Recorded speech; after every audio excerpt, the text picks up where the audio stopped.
Les amis, je suis trop content. Je suis trop content parce que qui dit nouvelle année, dit nouvelle série. Et aujourd'hui, mon but, c'est un peu de vous donner un aperçu de tout ce qu'on va voir pour ce début d'année. Cette année, cette nouvelle série, ce qui va nous occuper pendant un moment donné, c'est quelque chose qu'on a appelé de la table à la mission, comment devenir et comment demeurer un disciple de Jésus-Christ.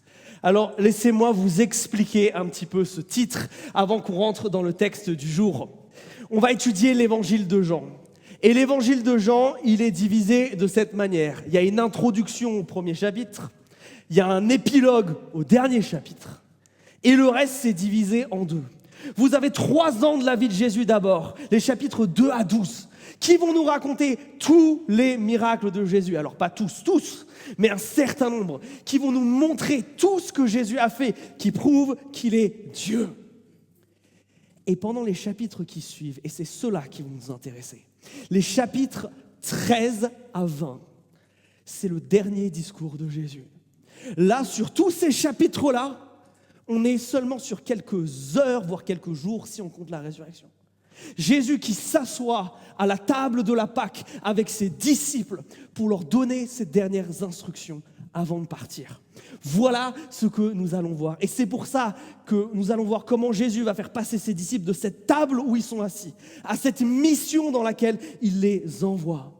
Vous l'aurez donc deviné, on va beaucoup parler de discipulat cette année, de ce que ça veut dire être disciple de Jésus-Christ.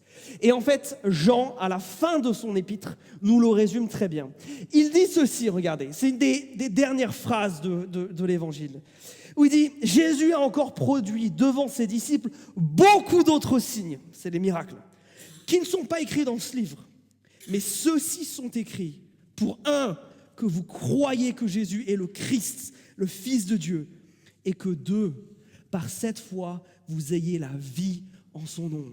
Notre objectif cette année, c'est de vous faire passer peut-être le cap de cette recherche spirituelle dans laquelle vous êtes, de comprendre ce que ça veut dire devenir un disciple de Jésus-Christ. Parce que le christianisme, c'est pas juste un programme sur lequel on s'accorde sur certaines idées. Non, ça c'est être un croyant. Jésus, il n'est pas venu faire des croyants, il est venu faire des disciples. Il est venu nous donner une manière de vivre qui est complètement différente. Et c'est ça la différence entre un croyant et un disciple. Vous reconnaissez un croyant par seulement ce qu'il vous dit. Vous reconnaissez un disciple par sa manière de vivre. L'évangile, c'est pas que croire les bonnes choses par rapport à Jésus. C'est ces bonnes choses, elles vont nous transformer de manière tellement forte que notre comportement lui-même va être différent. Voilà un petit peu notre vision pour ce début d'année. Voilà ce que nous voulons vivre ensemble. Et pour commencer, je vous propose qu'on n'aille pas directement dans le chapitre 13. Parce que là, les disciples sont déjà à table. On va commencer par le commencement, par Jean chapitre 1, et je vous invite à ouvrir vos Bibles, parce qu'on va voir comment Jésus-Christ va appeler ces hommes à devenir ses disciples. Et aujourd'hui, je veux vous donner 4 appels que Jésus fait dans ce texte, 4 choses que Jésus proclame, et à la fin de cette prédication, je vais vous demander laquelle vous voulez prendre pour cette année. Parce que ces personnes qu'il va appeler, Jésus, il va les appeler de manière différente, mais tous à la même chose, le suivre et être disciple de Jésus-Christ. Ok, alors je vous propose que nous commencions à lire. On va lire d'abord au partir du verset 35. Le lendemain, Jean était de nouveau là, avec 2 de ses disciples. Il regarda Jésus qui passait et dit « Voici l'agneau de Dieu ». Les 2 disciples entendirent ces paroles et suivirent Jésus. Jésus se retourna, vit qu'ils le suivaient et leur dit « Que cherchez-vous » Ils lui dirent « Rabbi », ce qui veut dire « Maître, où demeures-tu » Il leur dit « Venez et vous verrez ». Alors ils vinrent et virent où il demeurait. Ils demeurèrent auprès de lui ce jour-là. C'était environ la 10e heure. Ok. il faut qu'on fasse un point sur les Jean avant de commencer ce texte-là. Parce que le prénom Jean, c'est un des prénoms les plus donnés à l'époque, donc il faut savoir de qui on parle. Il y a Jean qui écrit l'évangile de Jean, qui est un des 12 disciples de Jésus. Mais là, vous avez vu, on a commencé à parler d'un autre Jean au verset 35. C'est pas le même. Lui, c'est Jean-Baptiste, le cousin de Jésus, celui qui a la mission de préparer un petit peu le terrain pour l'arrivée de Jésus-Christ. Ok. Alors voilà ce qui se passe. On est proche de Jérusalem et Jean-Baptiste remplit cette mission. C'est un mec qui habite à moitié dans le désert et qui crie sur les gens « Changez, on ne peut pas continuer comme ça. On doit revenir à Dieu de tout notre cœur. » Et il y en a un certain nombre qui s'attroupent auprès de lui. Et tout d'un coup, il voit près du Jourdain passer Jésus. Et là, le texte a un mot intéressant, on dit qu'il regarda Jésus qui passait, mais ce mot-là en grec, c'est fixer du regard. Vous voyez, c'est un peu ce geste-là, de scruter quelqu'un. Jean, il voit Jésus. Et tout d'un coup, ça clique pour lui. Et il a cette exclamation, regardez, voici l'agneau de Dieu. Et cette phrase, les amis, elle va déclencher quelque chose. Ces deux disciples qui étaient tout le temps avec Jean vont le quitter. Vont quitter Jean qui était leur rabbi, leur enseignant, leur maître précédent pour venir suivre Jésus. Et on va d'abord parler de ces deux hommes. Qui sont-ils ? L'un d'entre eux, en tout cas le texte va nous le dire un tout petit peu plus tard, c'est André, un des 12 disciples. L'autre, il n'est pas nommé et c'est pour ça que beaucoup de commentateurs pensent que c'est l'apôtre Jean lui-même, celui qui a rédigé cet évangile.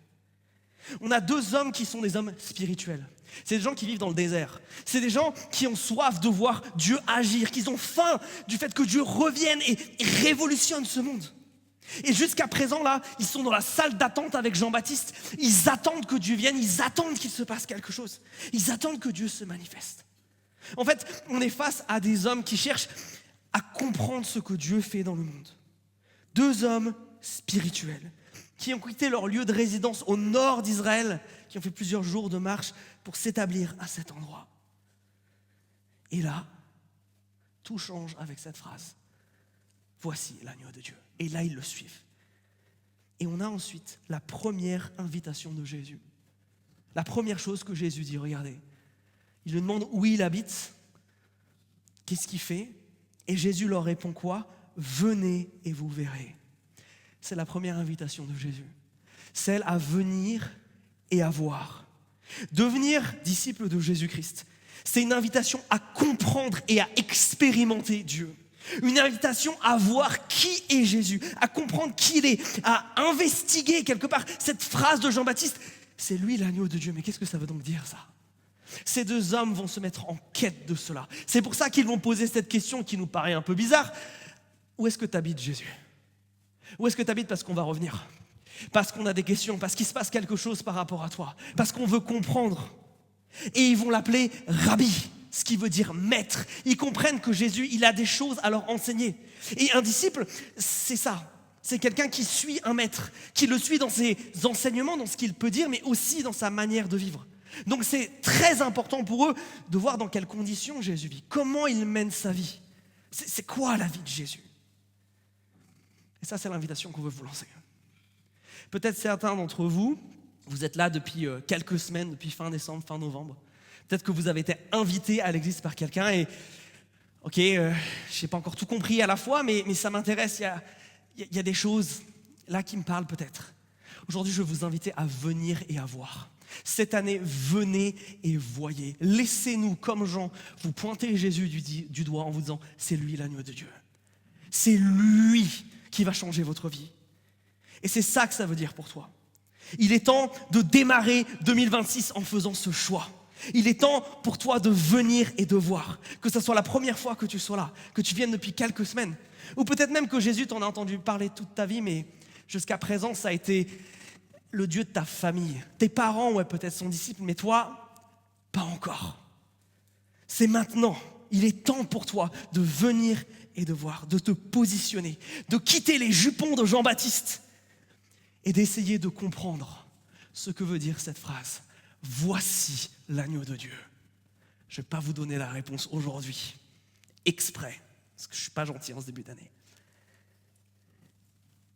Il est temps d'arrêter de remettre à plus tard ta quête de sens. Si tu es là aujourd'hui, c'est parce que tu sens qu'il se passe quelque chose. comme quelque chose qui te tire, ça c'est Jésus-Christ. Arrête de te trouver les excuses de « j'ai peut-être pas assez de temps » ou « je m'intéresserai à ces questions, peut-être quand j'aurai fini cette autre chose qui me prend la tête ». Si tu raisonnes comme ça, jamais tu n'avanceras.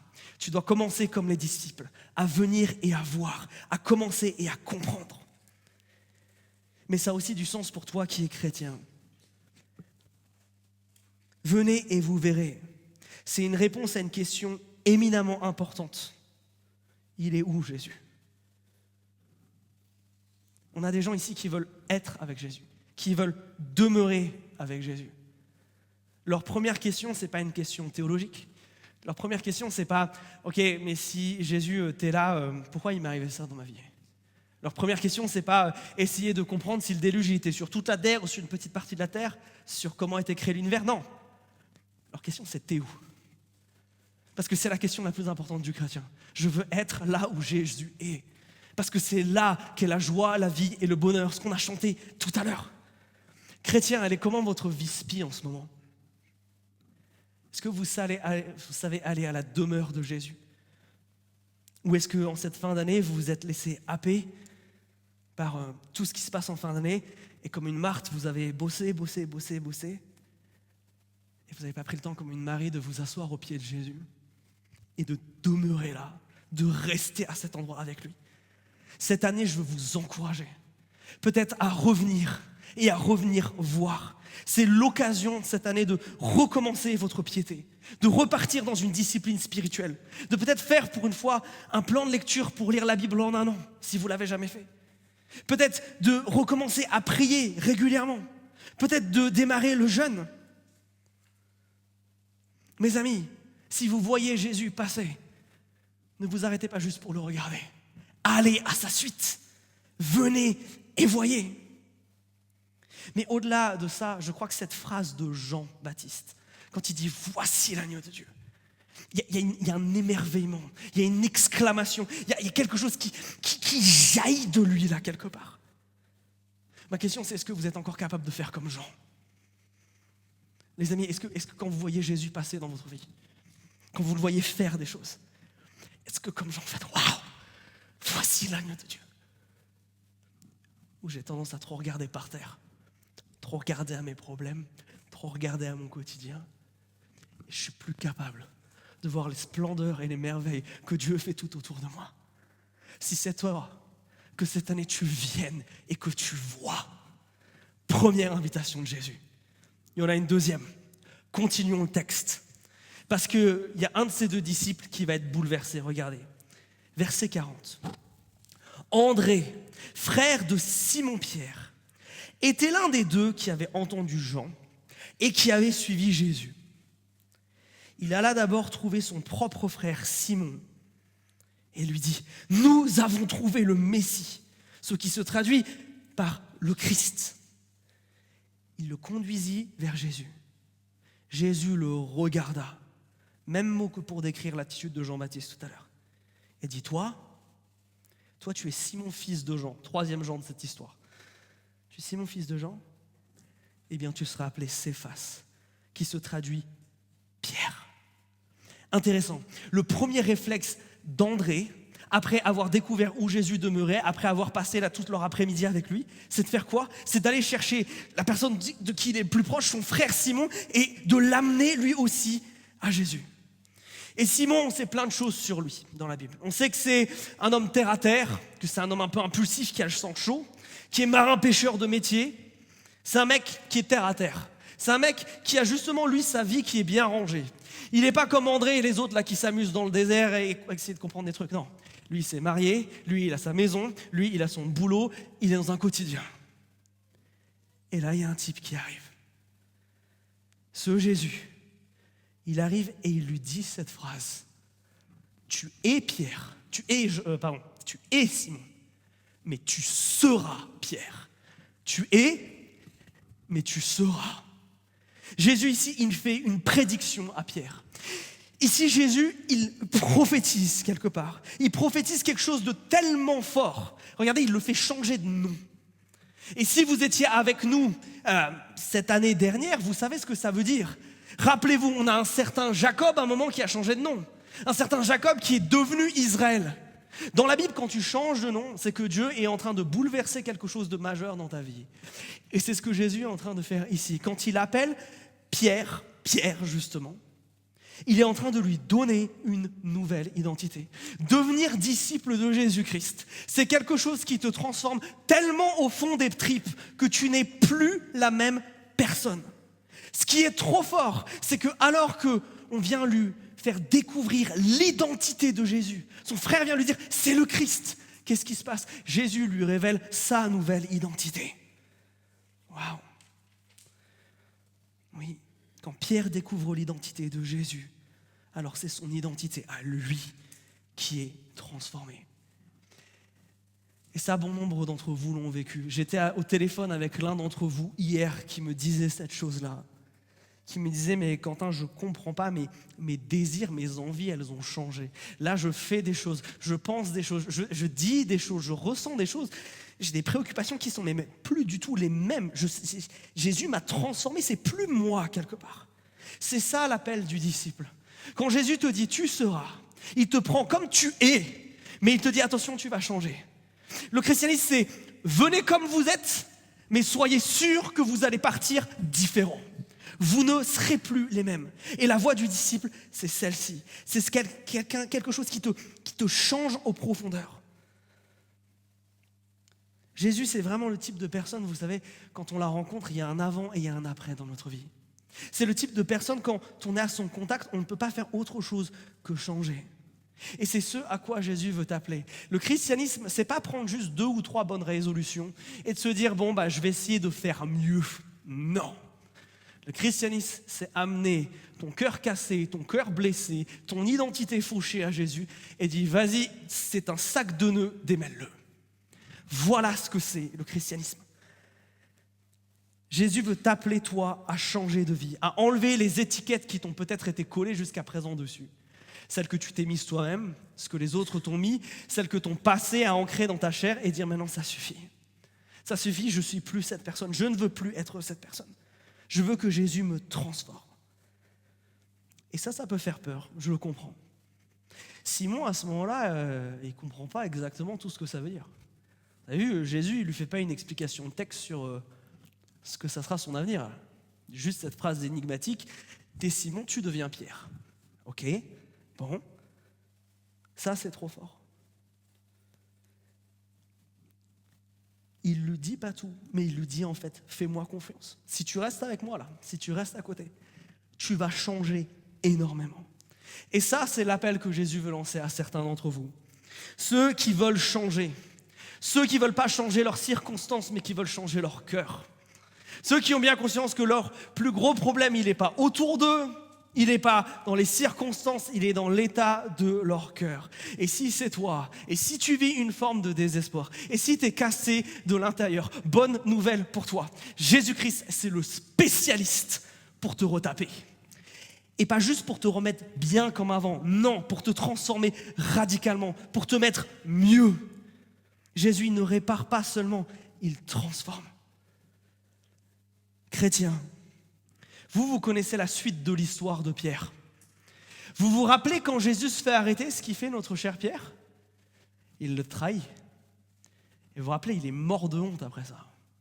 Il est tellement mort de honte, et c'est le dernier chapitre de l'évangile de Jean, qu'il redevient Simon, qui repart aller pêcher du poisson. Et là, Jésus va aller le chercher et le rétablir pour en faire en sorte qu'il redevienne Pierre. Je vous tease la fin de la série, ça va être extraordinaire. Mais ce que je veux que vous compreniez, c'est que cet homme-là, Jésus lui a fait cette promesse, il a grandi, mais tout d'un coup, il est revenu en arrière. Il a quitté son identité de Pierre pour redevenir dans son identité de Simon. Il a quitté l'idée d'être un pêcheur d'hommes pour devenir un pêcheur tout court. Et toi, en ce moment, tu es plutôt Simon ou Pierre? Est-ce que là, le « tu es » et le « tu seras », tu le vois dans ta vie ou à cause du péché, à cause d'autres choses, d'organisation de temps, tes dons, tes talents, ce que Dieu t'appelle à être, tu l'as mis de côté? Est-ce qu'en 2025, tu as fini en Pierre ou en Simon? Si c'est ton cas, ne désespère pas. Attrape cette promesse au vol pour 2026 et dis oui, j'étais mais demain, je serai. Troisième appel. Parce que vous avez vu, il y a tout un truc qui se met en marche où il y en a un qui est touché, qui en appelle un autre, etc., etc. Mais là, il va se passer quelque chose d'unique. Reprenons notre lecture au verset 43. Regardez. Le lendemain, Jésus voulut se rendre en Galilée. Donc se retaper tout le trajet, les 3 jours de trajet, du sud vers le nord. Et il trouva Philippe. Jésus lui dit, suis-moi. Point. Philippe était de Bethsaïda, la ville d'André et de Pierre. Il n'y a pas grand-chose là. Mais c'est pour ça que j'aime tellement ce passage. Philippe, il est tout seul. Philippe, il n'y a pas André, même s'ils sont du même village, qui vient le voir pour lui parler de Jésus. Il y a quelqu'un qui, dans sa vie, il n'a pas eu la chance de grandir, d'être autour de gens qui lui parlent de Jésus, qui l'amènent vers Jésus. Il n'y en a pas. Et souvent, c'est une question qu'on me pose, c'est mais les gens qui ne vivent pas dans un pays où il y a le christianisme, comment ils font pour devenir chrétiens? Est-ce que Dieu serait injuste? Vous avez la démonstration de ce que Dieu fait ici. Il n'y a personne pour aller chercher Philippe. Alors qu'est-ce que fait Jésus? Il fait tout un trajet de 3 jours pour aller le chercher lui. Le verbe trouver ici, quand on dit que Jésus trouva Philippe, c'est pas il est tombé dessus par hasard. Non, si vous remontez un tout petit peu plus haut dans le texte, c'est exactement le même verbe qui est utilisé pour dire que André est allé partir à la recherche de Pierre intentionnellement pour lui montrer Jésus. On a un Jésus qui veut tellement que chaque homme, chaque femme et chaque enfant puisse devenir ses disciples, qui va venir nous chercher un par un. Et c'est trop beau. Philippe, oui, n'a personne pour lui parler de Jésus. Alors c'est Jésus qui vient. Et regardez Philippe, moi c'est ça que j'aime chez lui. C'est un mec simple. Avec Philippe, il n'y a pas de chichi. Jésus dit, suis-moi. Qu'est-ce qu'il fait? Il suit. Vous savez, généralement dans la Bible, quand on ne nous donne pas de détails, c'est que la personne, elle se tait et elle obéit. Et c'est ça qui est trop fort avec Philippe. Philippe, il a compris ce 3e appel de Jésus qui est tellement important, ce suis-moi. La vie de disciple, c'est suivre Jésus. Si je suis quelqu'un, c'est plus moi qui est devant. Si je suis quelqu'un, je passe côté passager, je donne le volant de ma vie à Jésus. C'est ça qu'il lui dit quand il dit suis-moi. Quand on te dit deviens chrétien, deviens un disciple de Jésus-Christ, on ne te dit pas accepte intellectuellement l'idée qu'il y a un Dieu. Ça évidemment. Mais c'est beaucoup plus que ça. C'est dire maintenant celui qui a la priorité. Maintenant celui qui passe devant, c'est Jésus. C'est lui, c'est son opinion. Je fais comme lui veut. Suis-moi, c'est un choix radical. Et laissez-moi vous dire, il n'y a pas de christianisme s'il n'y a pas de radicalité. Jésus est très clair, c'est vous êtes soit avec moi, soit contre moi. Il n'y a pas d'entre-deux. Suivre Jésus, c'est quelque chose d'absolument radical. C'est prendre cette décision. Et comme vous le savez, choisir, c'est renoncer. Choisir, c'est renoncer. Choisir de suivre Jésus, oui, c'est renoncer. Renoncer à des choses, renoncer à des désirs, renoncer à des choses qui ont une emprise sur ma vie, mais par-dessus tout, renoncer au péché. Et pour certains d'entre vous, ce suis-moi, il veut dire, ok, il faut que je commence à prendre ces choses-là au sérieux. Il y a quelque chose, ok, ça mérite le temps peut-être d'étudier ce christianisme avant de commencer à parler baptême ou quoi que ce soit, parce que l'engagement, il est fort. Mais pour certains d'autres, j'ai envie de vous rappeler cette chose-là. Quand vous avez été unis à Christ, vous êtes morts au péché. Nous ne pouvons pas rester copains avec notre péché. Si nous suivons Jésus, ça implique que nous nous détachons de lui. Et c'est le challenge que je veux te lancer cette année. Peut-être qu'il y a un péché dans ta vie qui a particulièrement de l'emprise. Quelque chose auquel tu as du mal à renoncer. Je veux t'inviter cette année à dire « Jésus, je te suis ». J'arrête de plus me battre. J'arrête d'être désespéré. Maintenant, je choisis de te faire confiance. Et Philippe, il va faire quelque chose d'autre. Le suis-moi, il va le comprendre d'une deuxième manière. Et là, il faut qu'on continue le texte. Regardez verset 45. Philippe trouve Nathanaël et lui dit « Celui au sujet duquel ont écrit Moïse dans la loi et les prophètes, nous l'avons trouvé. C'est Jésus de Nazareth, fils de Joseph. » Nathanaël lui dit « Quelque chose de bon peut-il venir de Nazareth ?» Et Philippe lui dit « Viens voir. » Tiens, viens voir. vous rappelle pas quelque chose, ça? Qu'est-ce qu'il fait, Philippe, là? Qui a dit viens voir juste avant? C'est Jésus, n'est-ce pas? Suivre Jésus, ça veut dire adopter le mode de vie de Jésus, la manière de parler de Jésus, de calquer la manière de penser, de parler et d'agir sur ce que Jésus a fait. Et c'est ce qu'il fait. Philippe, il veut chercher à ressembler à Jésus. Et j'aime particulièrement ce moment parce que, on va en parler dans un instant, mais Nathanaël, là, il lui pose une colle à Philippe. Il ne sait pas quoi répondre quand Nathanaël lui dit j'ai un problème de compréhension par rapport à ça. Nathanaël, il n'a pas la réponse. Alors qu'est-ce qu'il dit? Viens voir Jésus. Tellement important pour vous, chrétiens, qui croyez qu'il faut avoir toutes les réponses quand je commence à parler de Jésus à quelqu'un. Qu'il faut que je sache répondre à toutes les questions possibles et imaginables. Le meilleur argument pour Jésus, c'est poser votre main sur cette personne et commencer à prier. Et vous allez voir ce qui va se passer.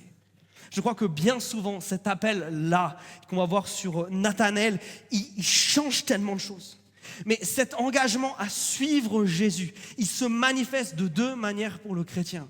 Et peut-être certains d'entre vous, vous allez devoir commencer à réfléchir à ça. Il se manifeste à la table, premièrement. On est une église, si vous êtes là depuis un moment, vous le savez, on aime prendre la Sainte Seine. Parce que c'est le commandement du Christ. Parce que c'est Jésus qui nous le demande. Suivre Jésus, c'est commencer par se rappeler de lui. Et on part toujours de la table. Mais il y a un autre symbole fort dans le christianisme. Le symbole qui dit « je suis Jésus », c'est le baptême. Et je veux challenger certains d'entre vous. Parce que je sais que venir devant, se faire plonger dans l'eau qui est froide en plus chez nous, c'est pas toujours facile. Mais pour nous, le baptême, c'est un commandement. C'est ce moment où on se place devant Dieu et on dit à partir de maintenant, c'est toi et moi jusqu'au bout. S'il n'y a pas de baptême, mes amis, c'est pas que vous n'avez pas la foi, mais c'est que vous n'obéissez pas. Le baptême, c'est là où on manifeste le fait qu'on veut suivre Jésus. Et certains d'entre vous commencez à y réfléchir et j'ai hâte de recevoir un SMS de votre part sur cette question-ci. Et enfin, on a ce fameux Nathanaël. Alors, il faut qu'on continue on va relire ce qui est dit là et on va essayer de comprendre ce qui se passe pour Nathanaël. Philippe trouve Nathanaël et lui dit, c'est celui au sujet duquel ont écrit Moïse dans la loi et les prophètes. Nous l'avons trouvé, c'est Jésus de Nazareth, le fils de Joseph. Nathanaël lui dit, quelque chose de bon peut-il venir de Nazareth? Philippe lui dit, viens voir. Jésus vit Nathanaël venir à lui et dit de lui, voici un véritable Israélite, en qui il n'y a pas de ruse. Nathanaël lui dit, d'où me connais-tu? Jésus lui répondit, avant que Philippe t'appelle, quand tu étais sous le figuier, je t'ai vu. Nathanaël reprit, Rabbi, c'est toi qui es le Fils de Dieu, c'est toi qui es le roi d'Israël. Jésus lui répondit, parce que je t'ai dit que je t'ai vu sous le figuier, tu crois? Tu verras des choses encore plus grandes que celles-ci. Et il lui dit, Amen, Amen, je vous le dis, vous verrez le ciel ouvert et les anges de Dieu monter et descendre sur le Fils de l'homme. Alors on a Nathanaël, c'est un autre profil. On avait les super spirituels avec André et sans doute Jean. On avait le type normal avec Pierre. On avait le type foufou et zélé avec Philippe. Mais là, on a l'intellectuel. On a Nathanaël qui connaît sa Bible et qui a un problème. Il y a un problème parce que ce qu'il est dit de Jésus, là, qu'il est fils de Joseph et qui vient de Nazareth, il ne comprend pas comment ça fait sens avec les données de l'Ancien Testament. Il dit, ça ne peut pas être le Messie. Il bug quelque part. Il ne comprend pas. Ces informations, elles ne font pas sens pour lui. Et vous savez ce qui est remarquable avec ce Nathanaël? C'est que bien qu'il ait des idées préconçues, il va les challenger. On lui dit que le Messie en face de lui, ok, je venais venir voir ce qui se passe. Je vais prendre le risque d'avoir tort sur quelque chose. Et la manière dont Jésus l'appelle est absolument incroyable. D'abord, Jésus commence à lui dire, toi, tu es un vrai Israélite. Il n'y a pas de ruse en toi. Jésus ici est en train de valider quelque chose qui est hyper important. Il est en train de lui dire, Nathanaël, tu es quelqu'un qui aime la vérité et qui ne veut pas t'engager et croire quelque chose qui n'est pas vrai, qui n'est pas rationnel. La foi est rationnelle dans l'évangile. Mais ce qui est trop fort, c'est que ni Jésus ni Philippe d'ailleurs, ne vont argumenter avec Nathanaël. Jésus ne va pas lui prouver en quoi ça c'est important, c'est vrai, il y a une vraie réponse aux objections de Nathanaël. Mais ce n'est pas ce qu'il va faire. Jésus va lui dire un truc bizarre au verset 48, là, regardez. Avant que Philippe t'appelle, Quand tu étais sous le figuier, je t'ai vu. » Et ça lui parle d'une manière, je vais être honnête avec vous, je ne comprends pas. Parce que la phrase d'après, c'est qu'est-ce qui lui arrive? Il dit quoi de Jésus? Tu es le Fils de Dieu. Comment on passe de je t'ai vu sous le figuier à tu es le Fils de Dieu? Je vous avoue que je n'ai pas la réponse à celle-là. Je ne comprends pas. Mais il y a quelque chose de très fort ici. Jésus ne va pas lui donner la réponse à sa question. Jésus va le voir tel qu'il est. Il va lui dire un truc. Et je ne sais pas ce qu'il faisait sous ce figuier, mais qu'il le bouscule au plus profond. Jésus ici, il lui parle d'une manière éminemment personnelle. Est-ce qu'il priait sous ce figuier? Peut-être. Est-ce qu'il demandait à Dieu un signe de sa présence? Je ne sais pas ce qui se passait sous ce figuier-là. Mais le fait qu'il ait vu, que Jésus le voit, ça change tout pour Nathanaël. Et ça, il y a quelque chose de trop fort ici. C'est que le christianisme, ce n'est pas qu'intellectuel. Le christianisme, ça s'expérimente. Cet homme-là n'est pas convaincu de la foi après un débat théologique avec Jésus, mais après le fait de l'avoir rencontré, le fait que Jésus va parler de manière très personnelle à sa vie. Et ça, c'est une question qui revient souvent de plusieurs d'entre vous. Quand est-ce que je sais que je serai chrétien? Quand est-ce que je sais que ça y est, je serai disciple de Jésus? Eh bien, j'ai envie de vous répondre comme Nathanaël. Jésus nous parle de manière tellement particulière à chacun. On peut expérimenter sa présence de manière tellement particulière que c'est capable de nous bouleverser. Et je crois que sur ça, nous devons faire confiance à Jésus. Alors l'appel de Nathanaël, c'est le suivant. Quand Jésus lui dit « Je t'ai vu » et maintenant je te vois, c'est un appel à venir expérimenter Dieu, mais à quelque chose d'encore plus grand. Notez que Jésus le voyait sous ce figuier alors que lui ne voyait pas Jésus.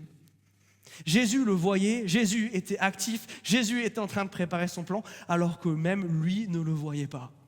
Et peut-être que toi, tu as terminé 2025 comme ça, où tu te dis, je suis comme sous ce figuier et j'attends, et il ne se passe pas grand-chose, et j'ai l'impression que Dieu ne me voit pas. Mais cette histoire, elle est tellement importante sur ça. Même si tu ne vois pas Dieu, lui te voit. Aucune de tes prières, si elle est prononcée au nom de Jésus, n'est tombée dans l'oreille d'un sourd. Et ça, c'est tellement important. Dans ces temps où on est comme Nathanaël, on attend et on ne comprend rien. Mais il y a quelque chose d'encore plus fort. Jésus, il valorise vachement Nathanaël. Au verset 50, il lui dit « Waouh, il t'en a pas fallu beaucoup du coup pour devenir chrétien. Le fait que juste que je te dise que je t'ai vu, ça t'a bouleversé. » Il dit « Mais si c'est ça ta foi, mais mon ami, tu vas avoir des choses encore plus grandioses, encore plus belles et encore plus fortes. » Et cet appel du fait que Dieu nous voit, c'est un appel aussi qui nous rappelle ceci. C'est que c'est la foi le mécanisme le plus important. C'est pas une technique être disciple. C'est pas apprendre des trucs à proprement parler. C'est avoir foi et voir Dieu faire des choses incroyables. Ça, c'est devenir disciple de Jésus-Christ. C'est répondre à ces 4 invitations. Et j'aime le résumer ainsi. Ça fait partie de la vision de notre Église. Parce que vous avez peut-être l'habitude de le voir, ce drapeau, mais j'espère que vous l'avez déjà lu au moins une fois. Ça, c'est ce que nous croyons en Église. Que si on existe, c'est la raison pour laquelle on est là, c'est pas parce qu'il chante bien. Parce qu'on veut glorifier Dieu.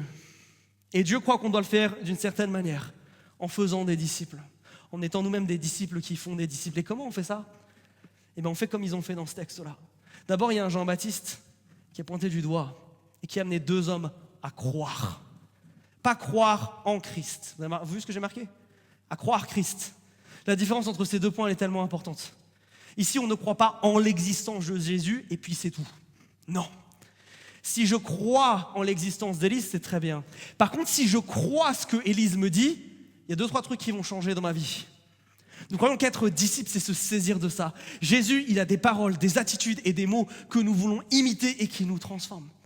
Devenir disciple, c'est aussi être connecté à Jésus et connecté à ce groupe. Regardez, à chaque fois, ils s'invitent les uns les autres là, à venir, à part pour Philippe, que Jésus va même chercher directement lui-même. Mais là, on a les premiers disciples, on a le premier groupe. Un chrétien tout seul, ça n'existe pas. Il doit être connecté aux autres chrétiens. Et peut-être pour toi, première étape de croire, ouais, ça j'ai. Mais est-ce que tu es connecté? Être connecté au corps de Christ, être connecté à ce groupe de chrétiens, c'est être dans une église locale, que ce soit celle-là ou une autre, on s'en fiche. que tu sois avec d'autres chrétiens. Et si tu es chez nous, qu'est-ce que tu attends pour être dans un groupe de maison? C'est comme ça qu'on connecte les uns avec les autres. Parce qu'au final, on veut faire comme Philippe. On croit comme les André et Jean. On invite à se connecter comme ce qu'André a fait avec Pierre. Au final, on veut devenir comme Philippe. Et nous aussi dire, viens et vois. On veut apprendre à devenir comme Jésus. Et je crois que si je devais résumer au maximum ce que ça veut dire être disciple, je crois que c'est ça en fait. C'est apprendre à devenir comme Jésus. Voilà le programme que nous avons. Alors mes amis, pour ça je vous en ai parlé. Mais chez nous on a des groupes de maison. Justement parce que le christianisme c'est pas juste s'asseoir sur une chaise et m'écouter crier. Amen, ouais. C'est vivre des choses en semaine. On a des GDM partout sur Nantes et on en ouvre 2. C'est les 2 qui sont en orange là. Vous venez chez nous régulièrement, vous ne faites pas encore partie d'un groupe de maison. Allez voir quelqu'un qui a un petit collier là, un petit badge. C'est ça le mot que je cherchais. Un petit badge. Venez vous connecter pour apprendre à devenir un disciple de Jésus-Christ. Et mes amis, vous qui êtes chrétiens, je veux vous rappeler quelque chose par rapport à l'évangélisation. Tous ces gens viennent à Jésus de manière différente. Il n'existe pas une méthode pour amener les gens à Jésus à devenir chrétiens. Ce qui change à chaque fois, le seul point commun entre ces 4 histoires, c'est qu'à un moment, ils percutent Jésus. Et en percutant Jésus, il se passe quelque chose. Évangéliser, c'est ça. Laisse-moi t'amener de Jésus. Ce n'est pas parler de mon témoignage, mais parler de Jésus dans ma vie. C'est préférer prier pour toi que peut-être te donner un conseil. C'est appeler la puissance de Dieu à venir. C'est peut-être dire comme Philippe, je n'ai pas les réponses à ta question, mais viens juste expérimenter ce que c'est d'être en train d'adorer Dieu ensemble. Voilà comment on amène des gens à Jésus-Christ. Alors j'ai donc cette question pour vous. À quel appel vous voulez répondre cette année? Lequel de ces 4 appels que lance Jésus dans ce texte vous voulez saisir et vous voulez vivre comme un objectif sur ce début d'année? Peut-être pour toi, tu es en pleine découverte et c'est venir et voir, essayer de comprendre comme André et comme Jean. Peut-être pour toi, tu es plus comme Pierre, tu es ce gars rationnel et là on te dit mais tu peux même changer d'identité. Il y a quelque chose de profond qui peut changer en toi. Saisis-toi de cette promesse. Peut-être que pour toi, il manque cet aspect radical à ta foi. Oui, en théorie, tu crois tout ça, mais ce n'est pas des choses que tu manifestes dans ta vie de manière radicale. Rappelez-vous, un chrétien radical, c'est un chrétien qui aime. Ce n'est pas autre chose que ça. Le mot radical, pour nous, il n'est jamais associé à une forme de violence ou de faire du mal aux autres. Il est associé à mourir à soi pour le bien des autres. Et cette dernière chose, je t'ai vu. Peut-être vous avez l'impression que Dieu ne vous voit plus, que vous êtes sous ce figuier depuis tant de temps, que vous attendez. Pour vous, il y a cette promesse. Je t'ai vu. À un moment, Jésus débarque, les amis. Il faut arrêter de désespérer. Il faut juste plonger dans ses bras et découvrir et vivre quelque chose de nouveau. Alors, je vous propose qu'on réponde ensemble à ce que ce texte nous dit. Qu'on aille à la table. Et comme on l'a dit tout à l'heure, la table, c'est l'endroit où les disciples vont. Et c'est le repas des disciples. Pas des gens parfaits, attention. C'est le repas des disciples. Et pour savoir si tu es disciple, on ne va pas faire comme d'habitude ce qu'on fait où à la fin de la prédication, je vous invite à vous lever et chercher la scène. On va attendre un petit peu avant de faire ça. On va commencer un chant et je veux que vous réfléchissiez à ces paroles. Je veux que vous réfléchissiez si vous pouvez chanter ça en toute bonne conscience de cœur. Et si c'est le cas, je vous inviterai ensuite à vous lever et à venir chercher les éléments de la scène. On les mangera ensemble. Mais c'est une décision personnelle que tu dois faire. Si tu te lèves pour aller prendre ces aliments, tu déclares ceci. J'ai compris tous les titres qui sont dits là par rapport à Jésus. Je sais ce que ça veut dire que Jésus est l'agneau de Dieu et je l'aime pour ça. Il est mort pour mes péchés. Je crois que c'est le Christ, celui que Dieu a envoyé pour ôter les péchés du monde. Que c'est le Messie, celui qui vient rétablir ma vie. Que Jésus, c'est mon rabbi. C'est celui auprès duquel je veux apprendre. C'est celui de qui je veux apprendre à penser, à vivre et à réfléchir. Et ça se traduit dans ma vie par le temps que je passe avec lui. Si ces titres, ils ont un sens pour toi, alors qui que tu sois et qu'importe comment était ton année, tu es invité à venir à la table.